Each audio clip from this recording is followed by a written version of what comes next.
Hello everyone and welcome back to Creation Myths. In this video, I'm going to play you a short snippet of an interview with Dr. Grady McMurtry, Young Earth Creationist, on the Creation Worldview YouTube channel. This is the interview right here. In this interview, he's talking about genetic entropy, the made-up creationist term for genetic decay, and he makes some very specific claims.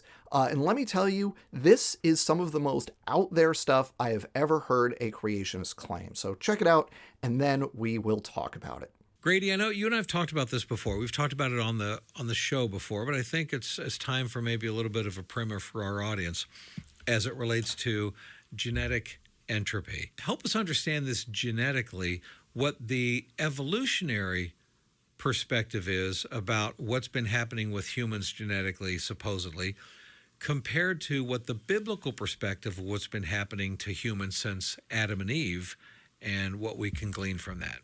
Well, the word entropy actually is the measurement of the loss of information or energy in a system over time. When you copy something, you have only two choices. You can copy it either perfectly, in which case there is no change, right? Or you can copy it imperfectly, in which case it always goes downhill. We know from the Human Genome Project, completed in April of 2003, that today we are losing 1 to 2% of our genetic information per generation. So I love my grandchildren, but they have 2 to 4% less genetic information in their bodies than I do. And if you go back in time, your great-grandparents were individually more intelligent, had faster reaction times than today, and we know that by measurements. And so we are decaying rapidly. So that's the opposite of what evolutionists would claim. Now, let me stop you for just a second here, okay? Because I want you to complete that point, but I want to pause very briefly and interject something. And it really backs up what you're saying here. Even if you go back just a couple generations, let alone a few generations ago, raw brain power was a lot stronger than it is now. Even though we have this idea, this notion that somehow we're smarter now because we have technology, but technology is really just a mask. It's kind of a mask and a Band-Aid to give the false appearance of increased knowledge, but we really don't have it. If anything else, it's making our brains lazier, I would argue. But one of the things that stands out to me, Grady, is that if you try to have a conversation with somebody right now, just in a regular conversation, you want that person to follow you. If I start a sentence and then I give a few examples of what I began with, and then I conclude my point on the back end of it, your average person today is not able to follow along with that. In other words, if I say something like the people of the world today that you have in so many different nations, and this type of, and I go through a whole bunch of descriptions of them, and then I finish my point of the people of today, are wealthier than they were, whatever. Okay, all that stuff I talked about in the middle, I basically caused them to get distracted, and so the way you have to do it today, and I know this is a professional communicator, when you're communicating with people, you have to take point A, and then the conclusion to point A, you have to put them closer together. You can't have too much talking in between your entrance point and your conclusion point, or else the people won't know to bring the two of them together. Go back and read any writings from people in the 1800s, let alone the 1700s. And it is very common to do stuff like that. Even our own country's proclamations and such. Whereas the people of the United States, and then they rattle off 3 or 4 or 5 or 6 paragraphs of whereases. Then they finish the first sentence. People's brains just a couple of 100 years ago could grasp and follow conversations better than they can grasp and follow now. You can't even get somebody to remember your phone number if you tell it to them once. You have to tell it to them 3 times, and then you have to tell them the first 3 numbers, then the last 4 numbers. So it does seem like this is changing a lot and changing in fairly rapid time in just a few short generations. I think that's an excellent example. And for instance, I would say, read the writings of Thomas Jefferson. Right, exactly. George Washington. Any of the founding You'll have fathers. Trouble following along. Well, I don't. Well, you don't. I get what you're saying. Right. Your but, average person's going to have trouble following along. Because of evolution being the dominant teaching in the public schools and universities and so forth, we see the dumbing down of people. Again, the lack of attention, that they're distracted very easily, etc. And they don't follow it. These long sentences that were constructed in wonderful prose 100, 200 years ago. Right. How many can even follow the Gettysburg Address? I know. All 4 minutes of it. And that's only a couple of hundred years ago, let alone over the course of the last few thousand years. So the specific claims in there are as follows. Humanity is losing 1 to 2% of its genetic information per generation. Humans just a few generations ago were more intelligent and had a faster reaction time than the current generation. And from the host of this interview, he said, quote, "People's brains just a couple of hundreds of years ago could grasp and follow conversations better than they can grasp and follow now." And there's kind of this digression about like writings from a few hundred years ago and how they were more structurally complicated than stuff now, and people can't follow it, and people can't remember phone numbers without like chunking the first digits, then the last digits, which that's just how memory works. You chunk it into pieces, and that makes it easier to remember. My overall response to all of this is just like, what? I listened to this, and I had to share it with other people who follow creationist stuff because it's just some of the most out there stuff I have ever heard a creationist say. There are no references. You may have realized that as you were listening. There are no references. There's no evidence provided. Just assertions. Based on what? That we talk differently? That in the experience of the people here, people don't remember stuff as well? That we use shorter sentences now? Now, I was taught, at some point in my education, I was taught that the goal of communication should be clarity and brevity. And by that standard, we're much better at communicating now than in the past, right? But we're really talking about different standards that don't apply in the incorrect situation, right? It's what works in the context. 21st century English speakers have a hard time with 18th century English. And I bet 18th century English speakers would have a hard time with our 21st century English. Apparently, that just means we're getting dumber. Now, I get a lot of problems with metrics like IQ that seek to measure intelligence in some general and universal way, right? So take what I'm about to say with that caveat. I got a lot of problems with IQ. I don't think that in general it's a valid measure.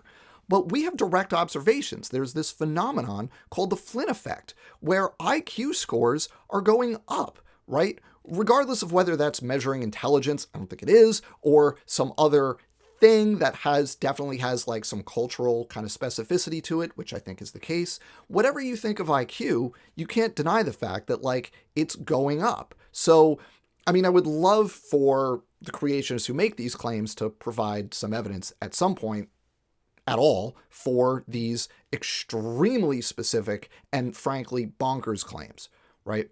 Now, this is a real mask-off moment, and this is the real point I want to make here. It's important to keep in mind that creationists, young Earth creationists in particular, usually believe completely bananas things like this. They just try to hide them from audiences who don't also believe those things. For example, one of my favorite examples of this is there's Dr. James Carter. I had him on my channel back in, I don't know, must have been 2020 or 2021, and we talked about the Lenski long-term evolution experiment.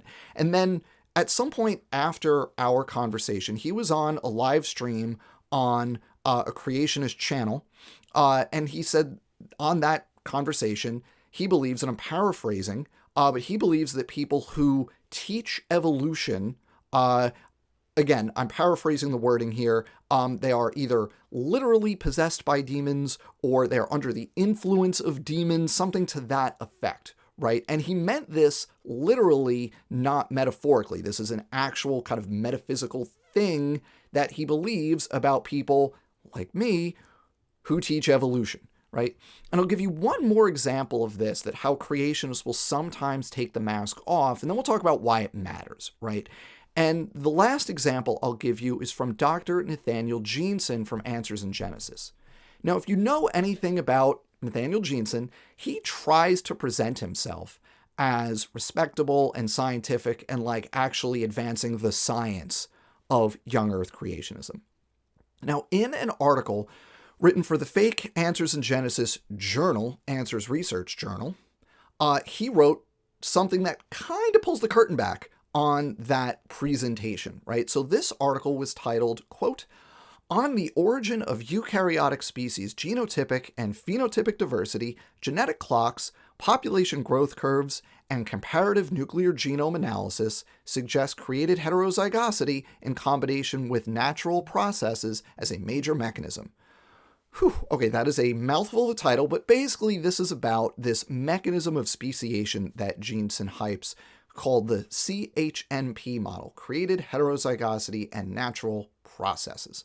But there's one line in this paper where he alludes to his belief that God intervenes in living systems on an ongoing basis. Ongoing divine intervention. And that completely blows up his whole game of like doing science and making young Earth creationism into a strictly scientific hypothesis and then testing that hypothesis. Here's what he wrote, this little paragraph tucked in there in this paper. He wrote, quote, "To be sure, this is not a deistic hypothesis. Under the CHNP model, God doesn't create and then abandon his creation.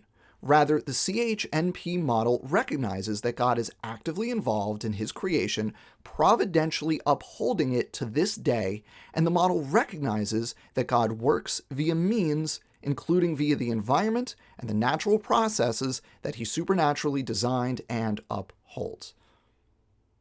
If there's ongoing divine intervention in the world today, we can't possibly scientifically evaluate anything, because anything could be manipulated. And it's important that he put that line in there, and we're pointing it out right now, because the fact that he decided to put that line in there shows you the intended audience for what he claims are his academic or scientific publications, right? They treat these, Answers in Genesis, Nathaniel Jeanson, Creationists in general, want to treat publications like Answers Research Journal as legitimate academic journals, but parts like this make it clear that he's very much preaching to the choir. And I think this bit from Dr. McMurtry is along the same lines, saying the actual beliefs that are usually hidden in this discourse because the professional creationists try to, keep everything above board, right? And when creationists go full mask off like this, what they actually believe is often astonishing. That was my initial reaction to listening to this McMurtry interview. I was astonished by the claims he was making.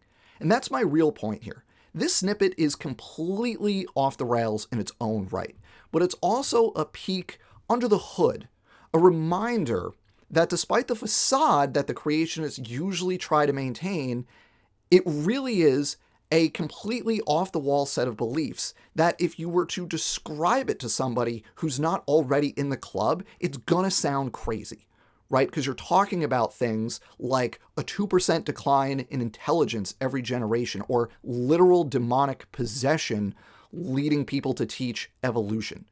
So they have to hide these aspects of it. But remember, the ultimate goal here is to impose this nonsense on everyone by making policy based on these beliefs.